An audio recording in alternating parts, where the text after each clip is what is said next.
Assalamu alaikum урматтуу Москвада мекендештер, сиздер менен кайрадан эле Москва элге жардам чыгарылышы. Эгерде сизге жардам керек болсо, анда биздин Telegram каналга Москвага жазыңыз. Же болбосо WhatsApp'tan жазсаңыз болот. 8925 245 89 79. Assalamu alaikum урматтуу Москвада мекендештер, амансыздарбы? Сиздер менен кайрадан эле Москва. Бүгүн сиздерди дагы бир кабар менен тааныштырып кетели. Жардам катары. Себеби өзүңүздөргө белгилүү, азыр текшерүү катуу болуп атат. Учурда плановый текшерүүлөр, плановый жүрүп аткандыгынан метродо, таксиде, каалаган жерде азыр туруп алып текшерүүлөр өтө күчөгөн. Андыктан документтерге так өзүңүздөргө сак болуңуздар, туугандар. Жаңылык мындай: Москвадан чыгарылган мигранттын саны 2 эсеге көбөйдү дейт. Депортация болгон мигранттардын саны 2 эсе көбөйүптүр.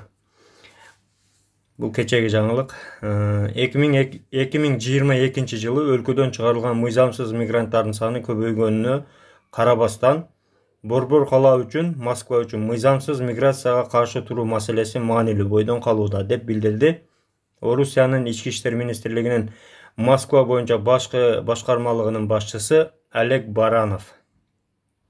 Мыйзамсыз миграцияга каршы күрөшүү маселеси борбор кала үчүн маанилүү бойдон калууда. Отчеттук мезгилде чет өлкөлүк жарандарды жана жарандыгы жок адамдарды Россия Федерациясынан чыгаруу боюнча сот органдары тарабынан кабыл алынган чечимдердин саны 2 эседен ашык көбөйдү. Бул 21 жылга салыштырмалуу. Деди ал шаршемби күнү сүйлөп жатып Москва шаардык думасындагы доклад менен. Баранов ошондой эле 396 миң чет өлкөлүк жаран жасалма каттоо фактылары аныкталгандыгына байланыштуу миграциялык реестрден чыгарылды дейт. Бул былтыркы баягы августтагы базаны тазалагандыгы боюнча маалымат. Бул 2021 жылга салыштырмалуу 45%ке көп. Демек, почти 2 эсеге көп экен да.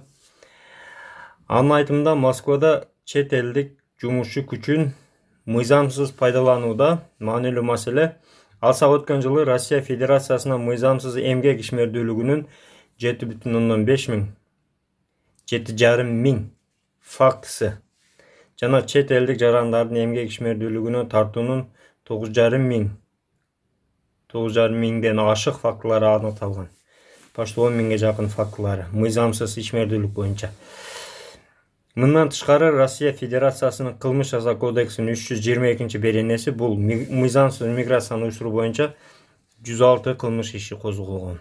Ушундай доклад болуптур. Бул кече Госдуманын алдында ошол Ички иштер министрлигинин Москва боюнча башкы башкарманын башчысы Олег Барановдун отчетунан экен. Андыктан демек азыр плановый проверкалар көп болуп атат. Туугандар, документтерди текшерип атат. Кече видеолорду сиздерге чыгардык. Такси тармагында жүргөндөрдүкүн, метродо жүргөндөрдүкүнө чыгарып атабыз тура эле. Ошо колдон келсе документтерге так болуңуздар, өзүңүздөргө сак болуңуздар. Аман жүрүңүздөр, бөтөн жерде бөдө кырсыктан аман болуңуздар, Туугандар, элге жардам чыгарылышынын демөөрчүсү сүйүн 8926 920 51 51 8965 400 02 93. Бул жигит границага өзү до конца кирип чыгат. Жолдо кадимкидей жардам берет, документтерди өзү бүтүрүп берет, черный список, ары бери полный текшерип берет. Андан сырткары ишеничтүү көп жылдан бери каттаган жигит. Кайрылыңыздар.